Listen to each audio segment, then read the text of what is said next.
Hey there, friends. Welcome back to Mindful Art Space. I'm really glad you're here with me today. Before we begin, I want to gently invite you into this session in whatever way feels most supportive for you.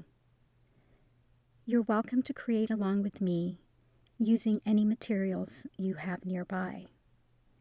There's no right setup for this. You don't need special tools or art supplies.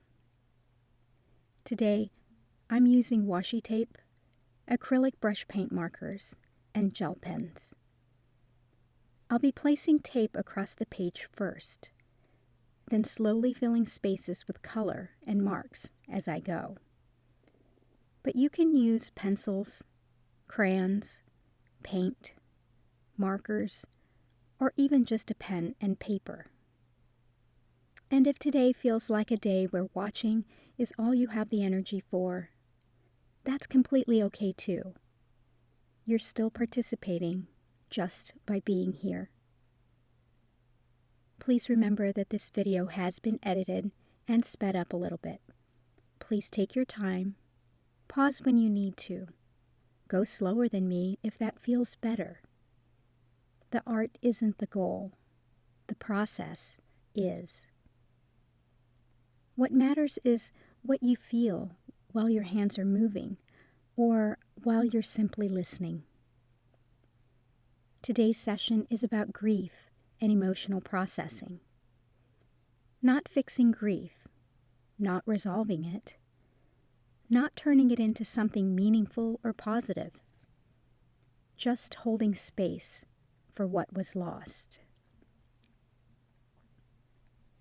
As you settle in, notice your body for a moment. You don't need to change anything. Just notice. Maybe there's heaviness somewhere. Maybe there's numbness. And maybe there's restlessness or fatigue.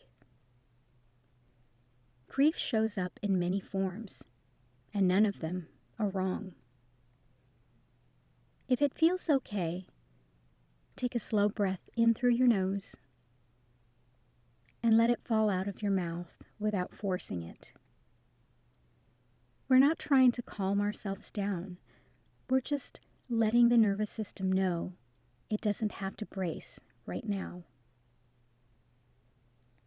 As I begin placing the washi tape on the page, I'm not planning anything. I'm letting the tape create sections without overthinking where they go. You might do the same, or you might skip this step entirely. The point isn't structure, it's containment. Creating a space that can hold emotion without it spilling everywhere. Grief needs containers. One of the hardest things about grief is that it often doesn't come with permission. We're taught quietly, indirectly, that grief should be brief, that it should make sense, that it should eventually turn into acceptance or gratitude or growth.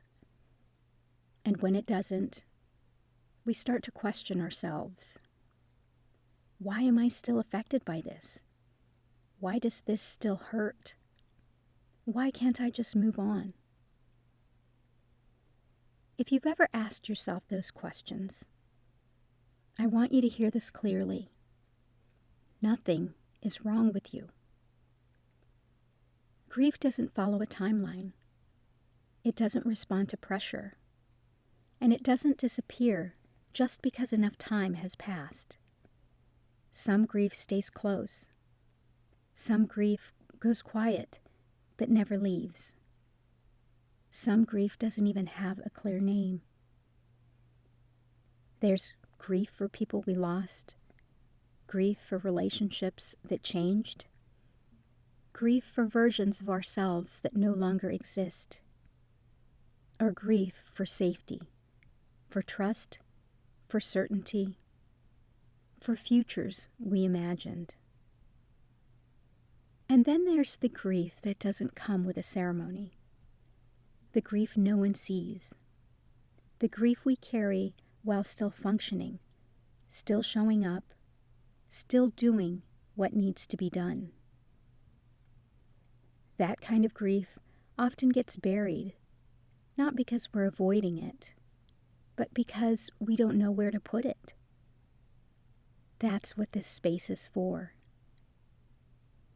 As I start adding color with the acrylic brush paint markers, I'm not choosing colors based on meaning. I'm choosing based on what feels tolerable in my body right now. You might notice yourself drawn to certain colors or avoiding others. There's no need to analyze that. Just notice.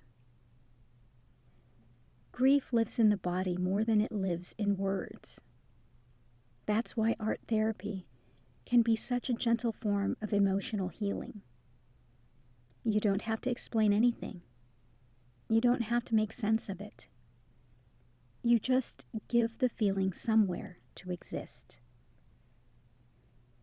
From a mental health and emotional wellness perspective, grief often gets stuck not because we're weak, but because we don't feel safe enough to feel it.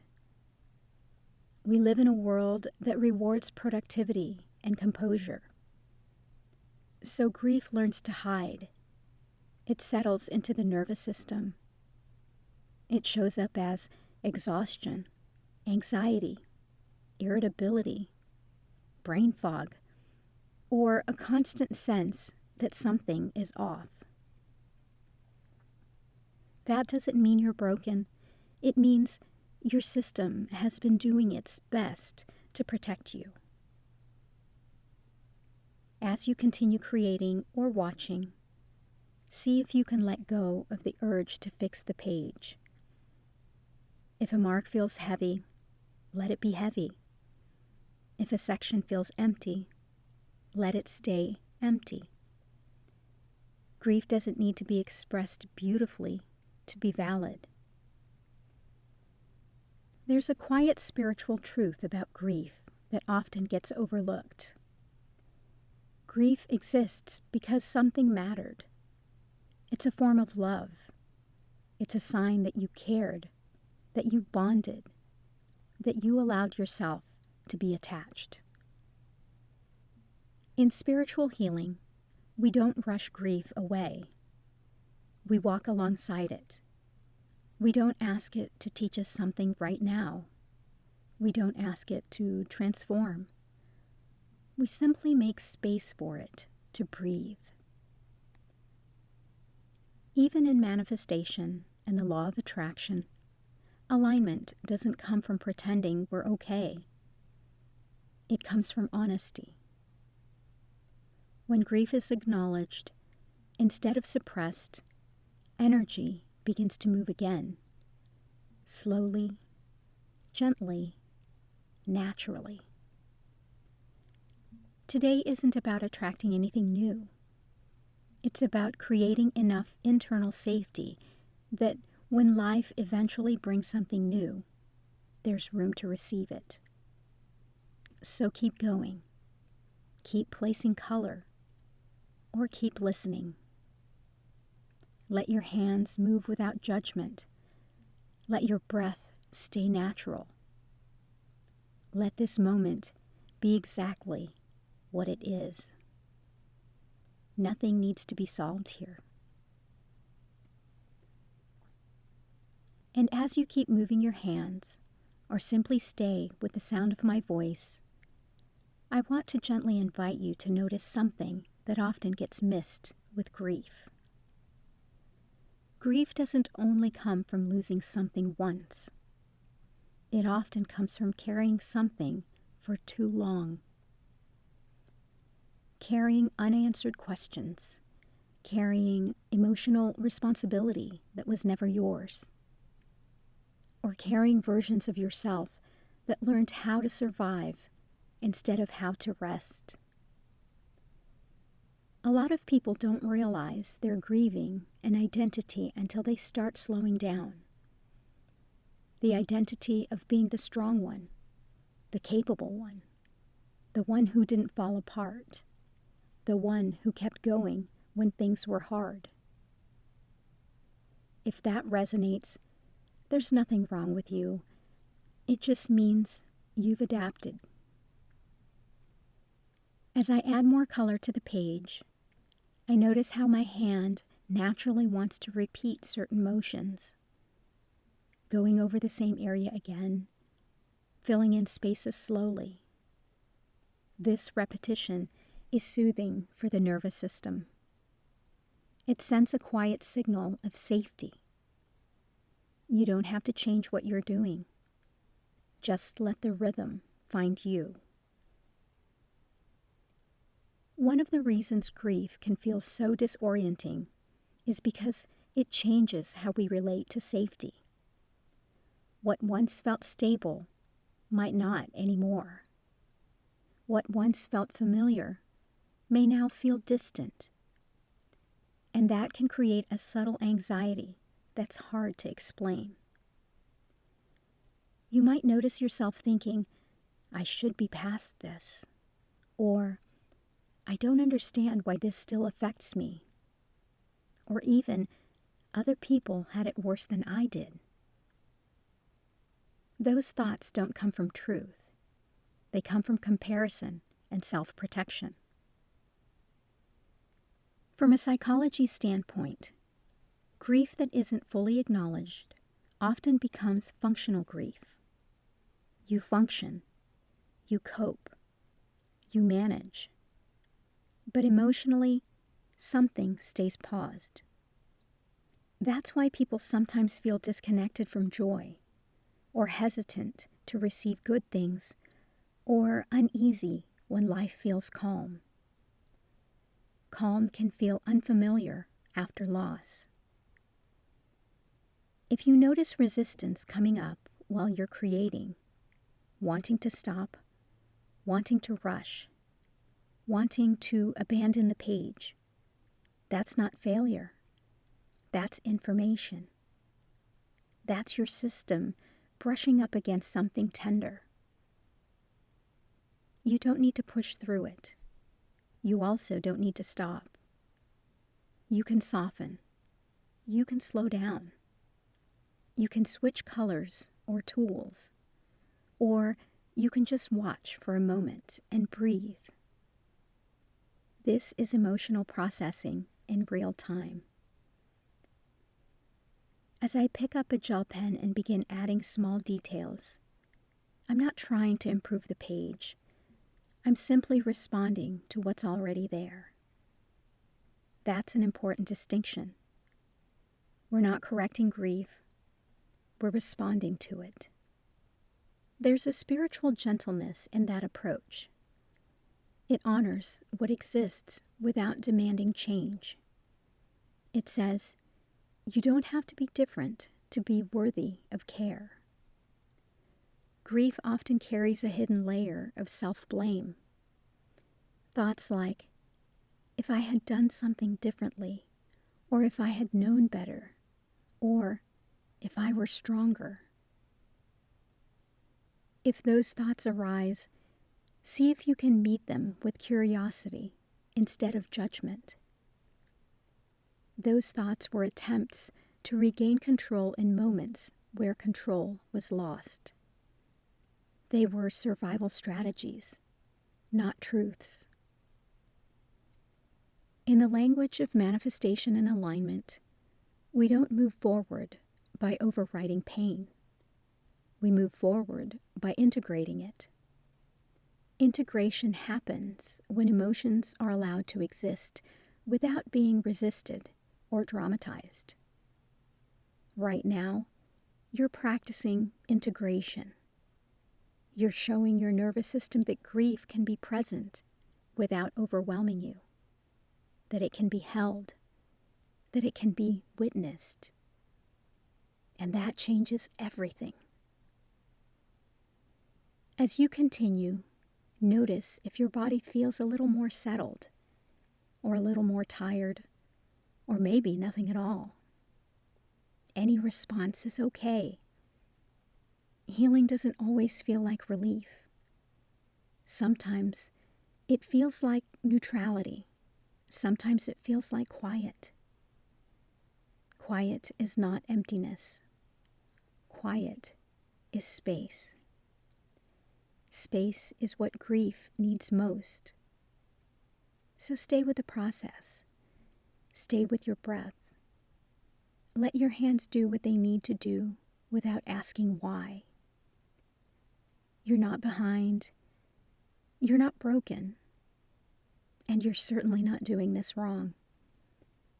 You're simply allowing something real to exist. And that is enough.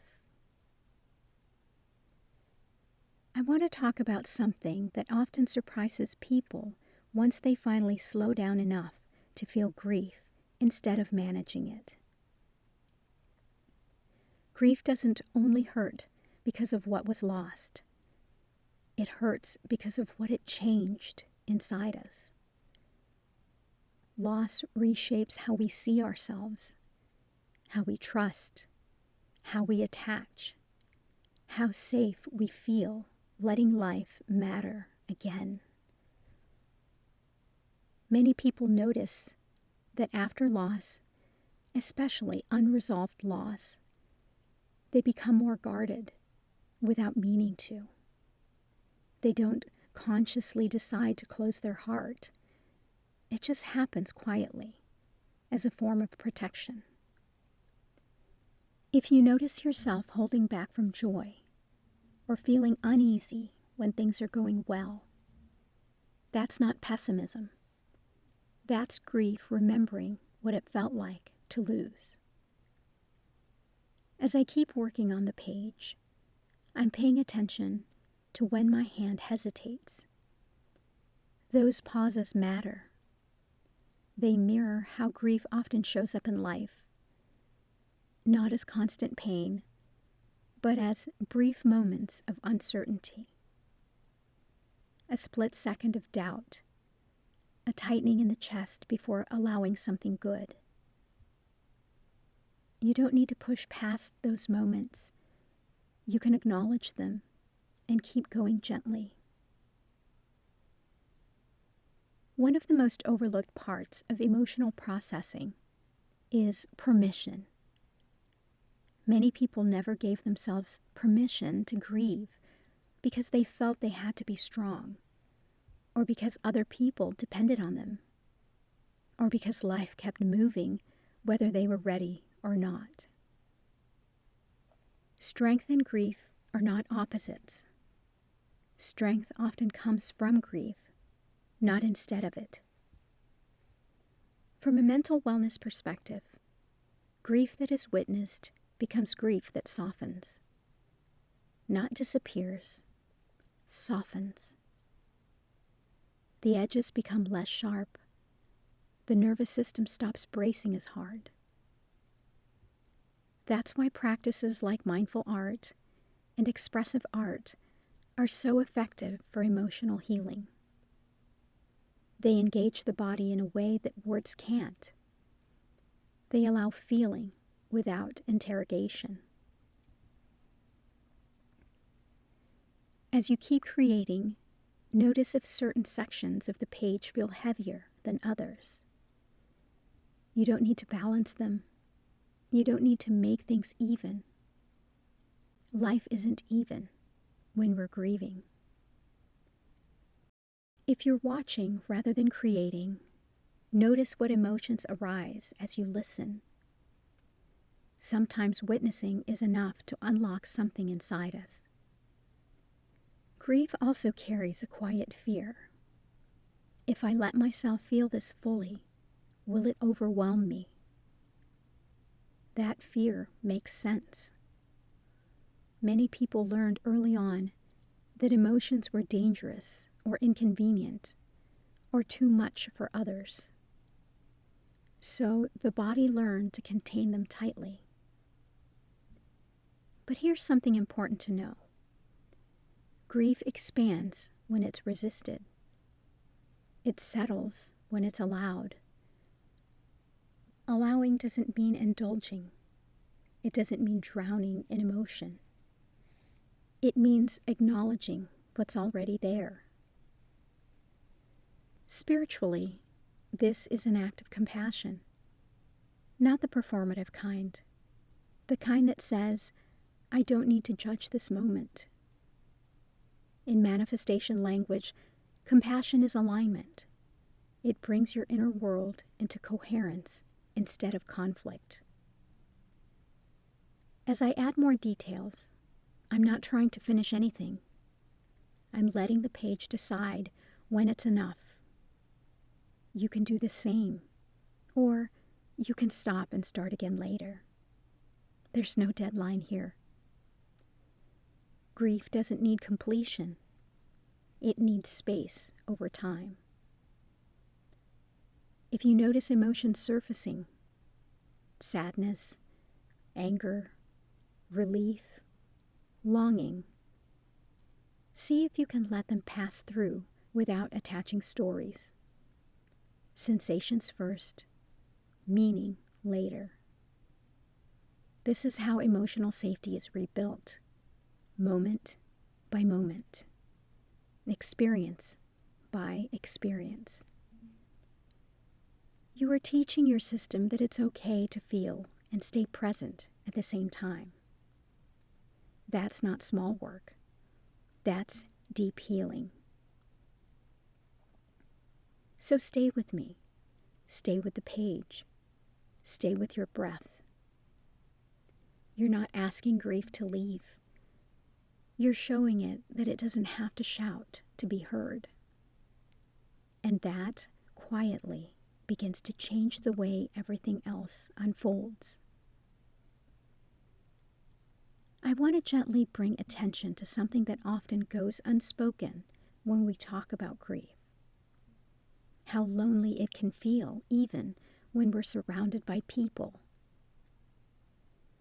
Grief has a way of isolating us internally, not because others don't care, but because what we're experiencing feels difficult to translate into language. We don't always know how to explain what hurts, or why something from the past still shows up in the present. So we keep it to ourselves. That internal isolation can be just as painful as the loss itself. If you've ever felt like you're carrying something no one else can see, I want you to know that you're not alone in that experience. Many people move through life with quiet grief, appearing functional on the outside while feeling unseen on the inside. As I continue adding marks to the page, I'm noticing how some areas feel complete, while others feel unfinished. That mirrors grief too. Some parts of loss get integrated more easily. Others stay open longer. There's no order to it. From an emotional wellness perspective, grief often brings up questions of worthiness. Thoughts like, do I deserve to feel better? Or, if I move on, does that mean it didn't matter? Those questions don't come from truth. They come from loyalty to what was lost. The heart sometimes believes that holding on to pain is a way of honoring what mattered. But honoring doesn't require suffering. You can remember. You can care. You can carry love forward without carrying pain forever.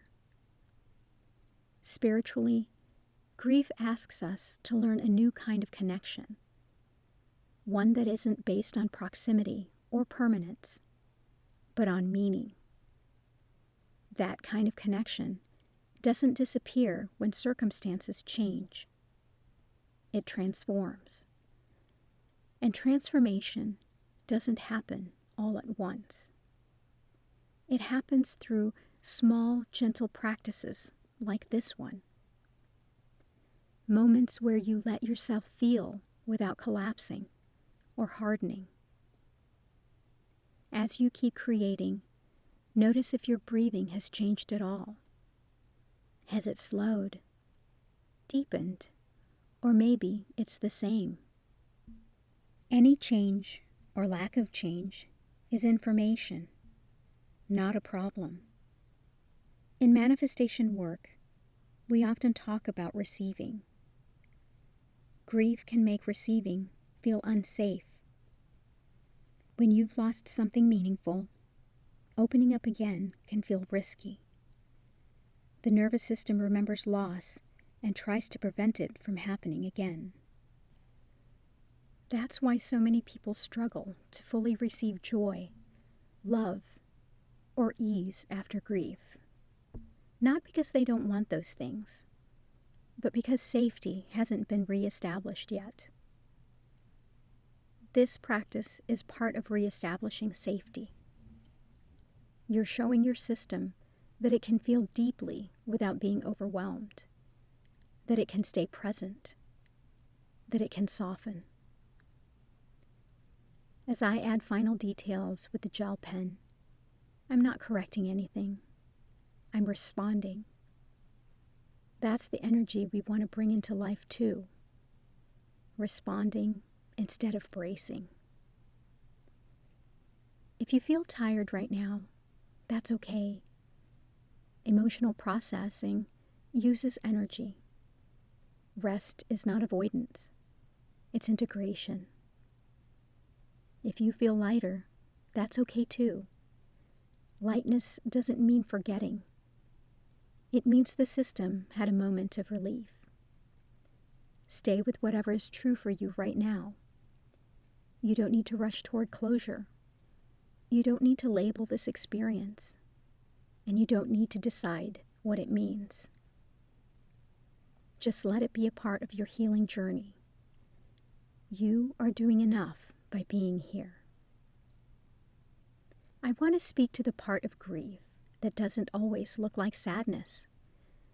Sometimes grief shows up as impatience, as irritability, as a low-level anxiety that hums in the background of your day.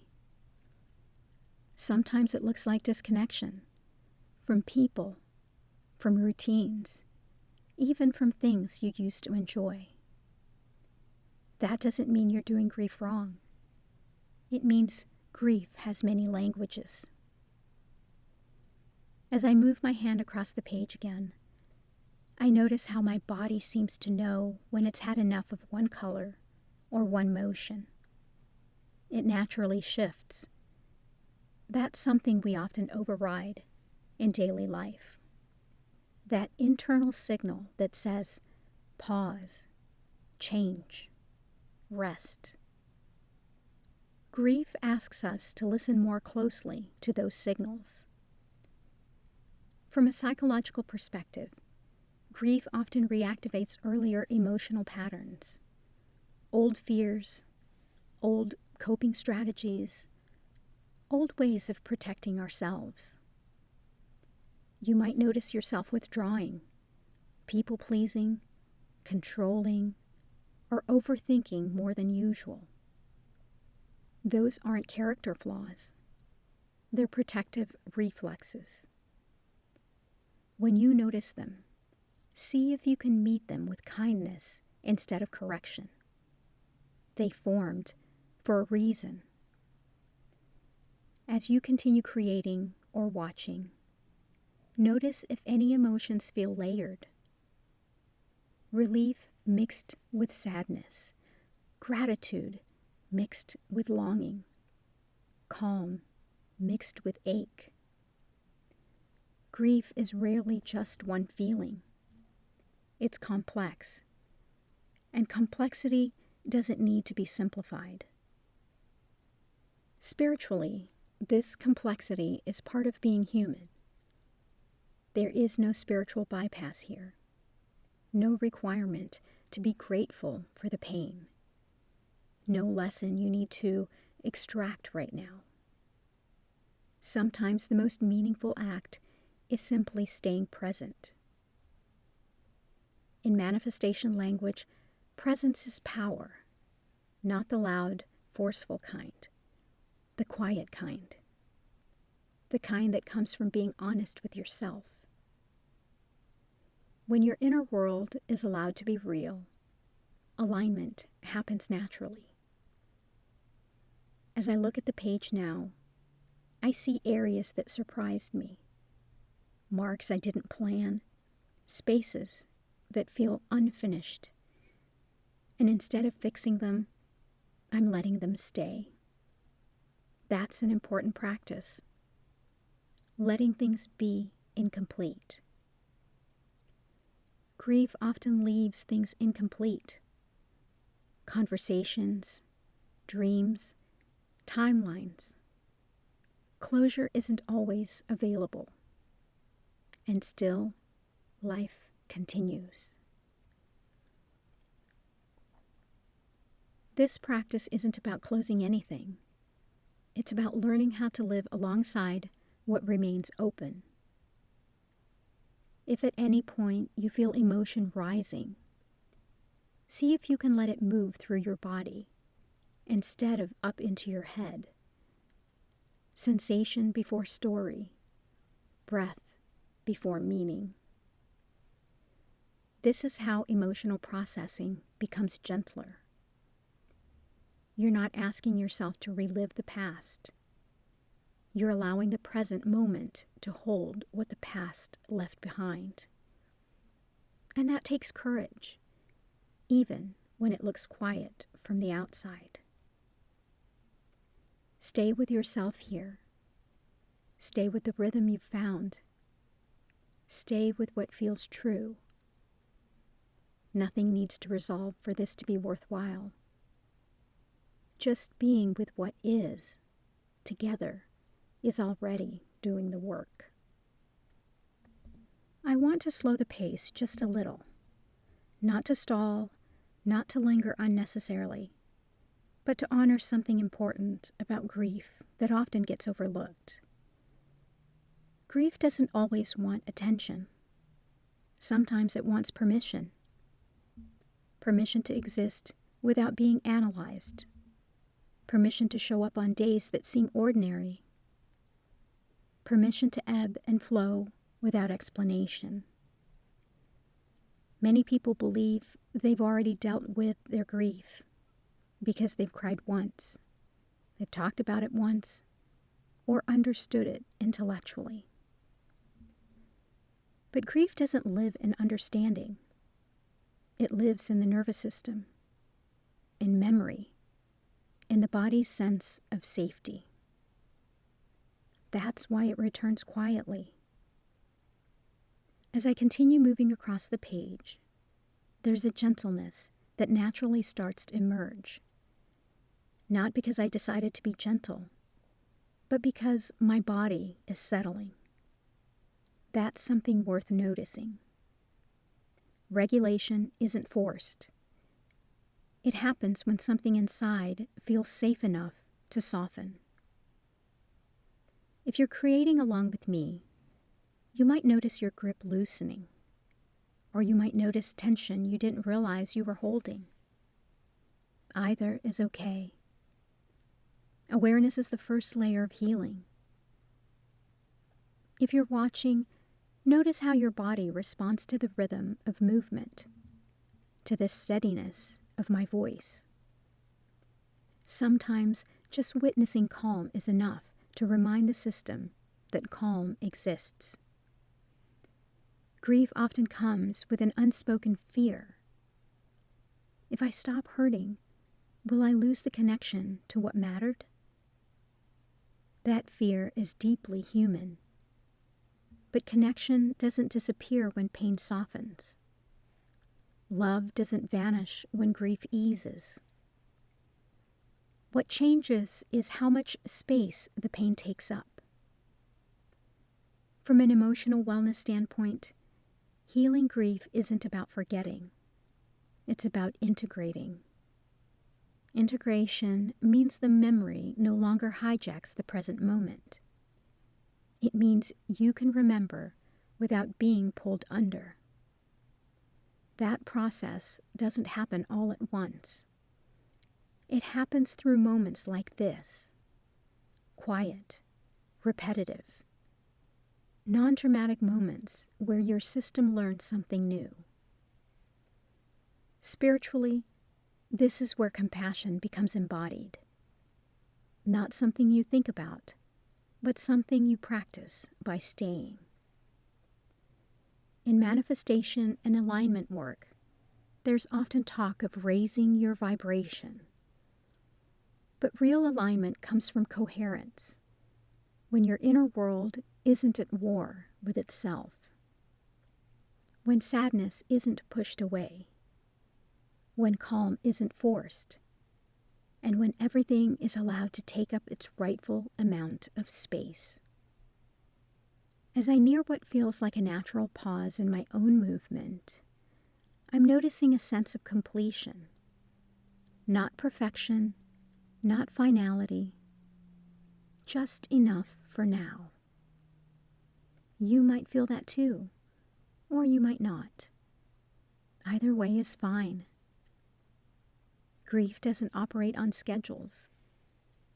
If you feel the urge to stop creating, listen to that. If you feel the urge to keep going, honor that too. Self-trust is rebuilt through small moments of listening. Take a gentle breath in and let it go without effort. Notice that you're still here, that nothing fell apart, that feeling didn't overwhelm you. This is how safety returns, quietly, gradually, without fanfare. And if all you did today was sit with yourself for a few moments longer than usual, that matters. That is not nothing. I want to speak to the part of grief that often feels confusing or even unsettling, the way it can resurface when you least expect it. You might be going about your day feeling relatively steady, and then something small brings it back. A sound, a smell, a memory, a moment of quiet. And suddenly, there's that familiar ache again. That doesn't mean you're back at the beginning. It means that grief is layered. Healing isn't about never feeling it again. It's about how quickly you can return to yourself when it shows up. As I sit with the page now, I'm noticing how the overall feeling has shifted. Not disappeared, just softened. The movements are slower, more intentional, and less braced. That's often what emotional processing looks like when it's working. Not dramatic release, but subtle change. If you're creating, see if your body is asking for something different right now. A lighter touch, a pause, a different tool, or maybe stillness. Listen to that request. Listening to that request is part of rebuilding trust with yourself. Grief can interrupt self-trust. After loss, many people start questioning their instincts. How did I not see this coming? How did I let this happen? How can I trust myself again? Those questions are understandable. They come from shock, not failure. From a psychological perspective, loss often shakes our sense of predictability. The world feels less reliable. And when the world feels less reliable, we turn inward, but sometimes with suspicion instead of care. This practice is a way of turning inward with gentleness instead. Spiritually, grief can open a deep vulnerability, not the kind that makes us fragile, but the kind that makes us real. It strips away illusion. It clarifies what matters.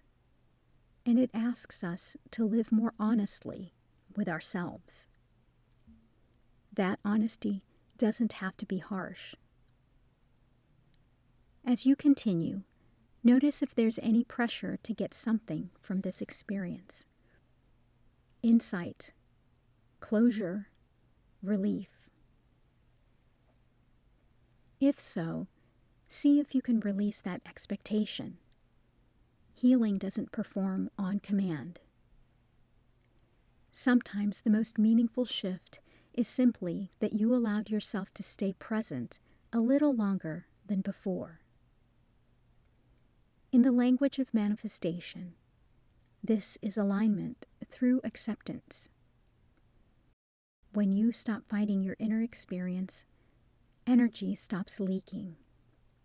The system becomes more coherent, more whole. That wholeness includes grief. It doesn't exclude it. As we stay with this moment, notice your breath again. Not to change it, just to notice it. Breath is a quiet reminder that life continues even when things feel heavy.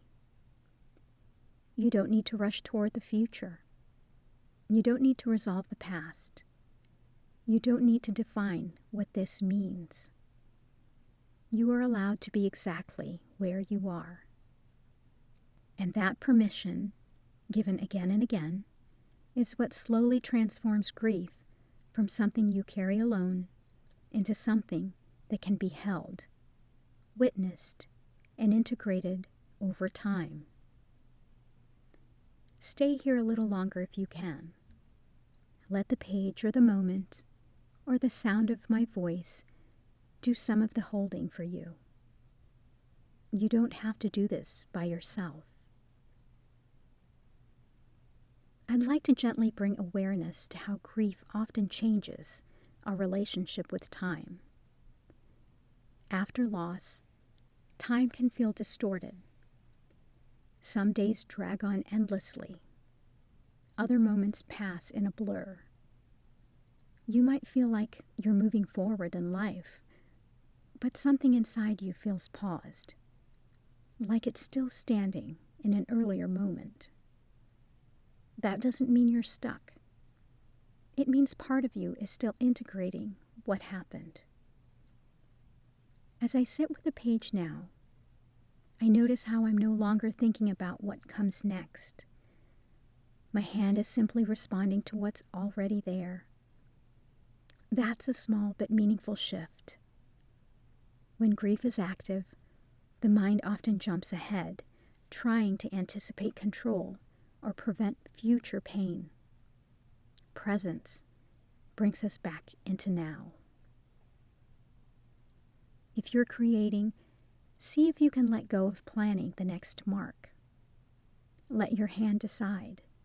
Let your body lead. And if you're watching, notice how your attention naturally settles when nothing is being demanded of you. Grief often carries a sense of urgency. I need to get past this. I need to be okay again. I need to feel normal. But healing doesn't respond well to urgency. It responds to patience. From an emotional wellness standpoint, patience isn't passive. It's an active choice to stay with yourself without pressure. It's choosing not to abandon yourself just because the feeling is uncomfortable. That choice matters. Spiritually, grief invites a slower way of being, a way that values depth over speed, truth over appearances, connection over certainty. It asks us to listen more closely to ourselves, to our bodies, to what feels real beneath the noise. In manifestation language, slowing down isn't a setback.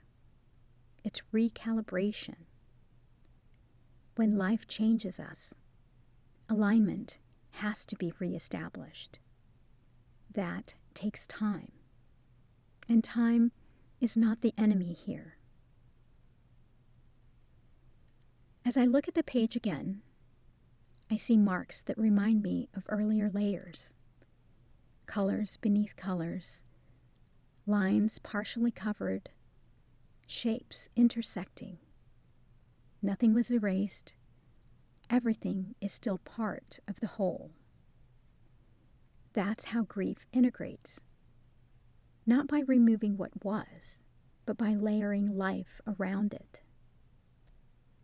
If you notice a sense of tenderness right now, that's okay. Tenderness is a sign that something is softening. It doesn't mean you're about to fall apart. It means you're present. If you notice numbness, that's okay too. Numbness is often a protective pause, a way the system rests when feeling too much for too long. There is no correct emotional response. Stay with whatever is here. Let it be quiet. Let it be subtle. You don't need to make meaning out of this moment. You don't need to remember it later. Its value is in the experiencing, not the remembering. Take another gentle breath when it feels natural. Notice that you are still here. Notice that you are breathing. Even in grief, life continues to move through you. And slowly, gently, that movement becomes something you can trust again. Let's acknowledge something that often goes unnoticed when people are moving through grief. And that's how tiring it can be. Not just physically tiring, but emotionally and mentally exhausting. Grief takes energy, even when it's quiet, even when you're not actively thinking about it. There's a background load your system has been carrying, sometimes for a very long time. So if you found yourself needing more rest, more space, or more alone time than you used to, that isn't laziness or withdrawal. That's your system asking for care. As I sit with the page now, I notice a natural slowing, not because I'm trying to slow down, but because there's no urgency anymore. The movement feels settled. That's often how the body signals that it's had enough for now. You might notice that too. A sense of, this is enough for today. Listening to that signal is part of healing. Many people override it because they've learned to push through discomfort. But grief doesn't respond to pushing. It responds to attunement, to listening, to letting the body set the pace instead of the mind. If you're creating, notice whether your body wants to pause, stretch, or change position. If you're watching, notice whether your eyes want to soften or close for a moment. There's no rule here. You're allowed to respond to yourself. Grief can also bring up a quiet fear of stillness. When things slow down, emotions have more space to surface. That can feel unsettling if you've spent a long time staying busy as a way of coping. If you notice discomfort with stillness, meet it gently. You don't need to force yourself to be still. You can simply notice the urge to move and breathe through it. From a psychological standpoint, rest is not avoidance. Rest is regulation. It allows the nervous system to come out of survival mode and into repair. Spiritually, rest is an act of trust. It says, I don't have to hold everything together right now. In manifestation language, rest is not stagnation. It's integration. When energy has been disrupted by loss, rest allows it to reorganize. As I look at the page one more time, I'm not asking if it's done. I'm noticing whether I am. That's an important difference. The art doesn't need to be complete. The process just needs to feel contained. If you feel complete for now, that's enough. If you don't, that's okay too.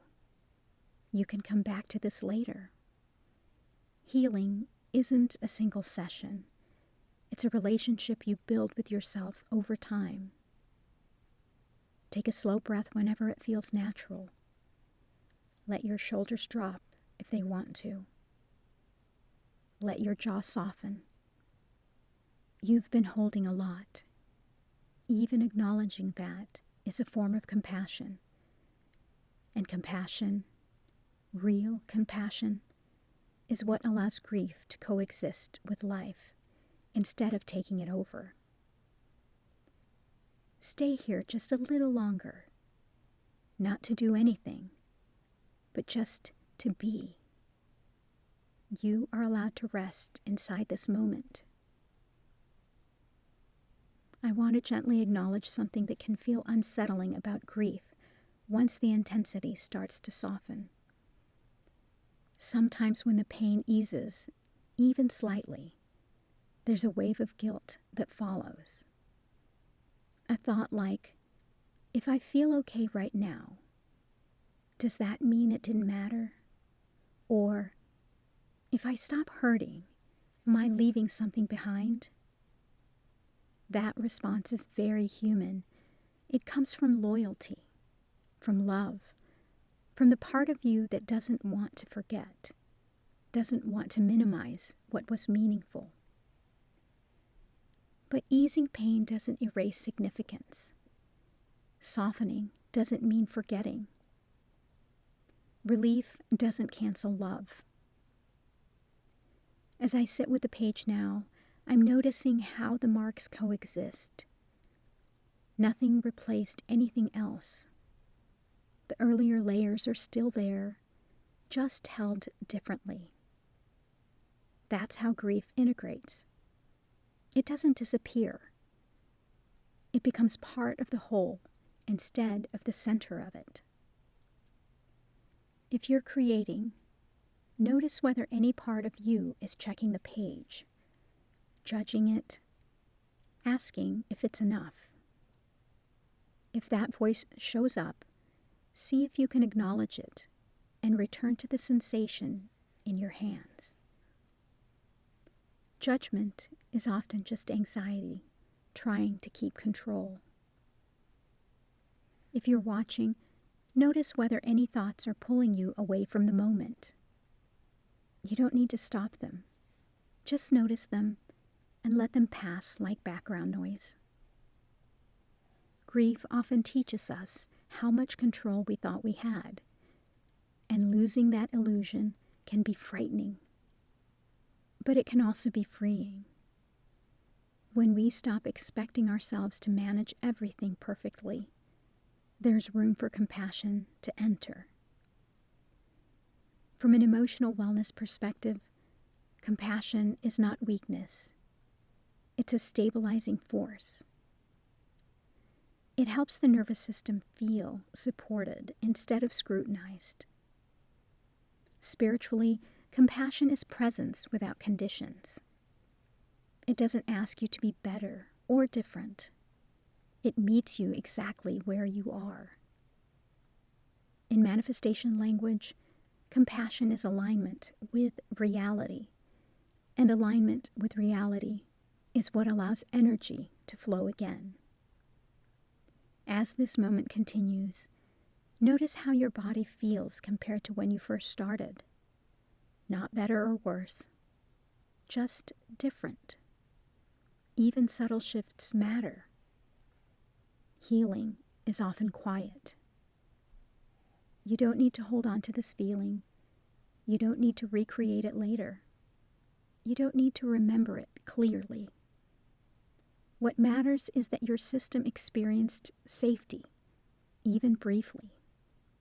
And those moments accumulate. They teach your body that it's possible to feel and remain intact, to remember and still breathe. to carry love without being consumed by loss. Stay here for another breath or two. Let the stillness settle where it wants to. Let yourself be supported by the moment.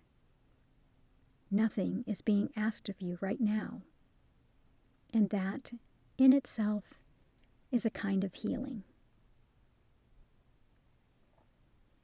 I'd like to speak to the part of grief that often feels the most subtle and the most confusing, the way it can quietly shape how we see ourselves. After loss, many people don't just grieve what happened. They grieve who they were before it, before the disappointment, before the heartbreak, before the moment that changed how safe the world felt. You might notice that you're more cautious now, more reflective, more aware of how quickly things can change. And sometimes that awareness gets mislabeled as being closed off or guarded. But often, it's simply wisdom that hasn't fully found its balance yet. As I sit with the page now, I notice a tenderness toward the earlier marks. They don't feel distant or wrong. They feel like part of a story that unfolded naturally. That's an important shift. Seeing what came before, not as something to escape, but as something that belongs. If you're creating, you might notice a similar feeling toward your own page, or maybe not yet. Either way is fine. These things don't move on command. Grief can also change how we relate to hope. After loss, hope can feel risky. Letting yourself want something again can feel like inviting pain back in. So the system stays cautious, hovering in a neutral zone. That neutral zone can feel empty or dull or safe but flat. From a psychological standpoint, this is a protective pause. It's not a permanent state. It's a holding pattern while your system recalibrates what safety means now. You don't need to rush yourself out of it. Spiritually, this pause is not a failure of faith. It's a moment of reorientation. Old beliefs loosen. New ones haven't fully formed yet. That in-between space can feel uncomfortable, but it's also where deeper alignment begins. In manifestation terms, this isn't where intention becomes quieter.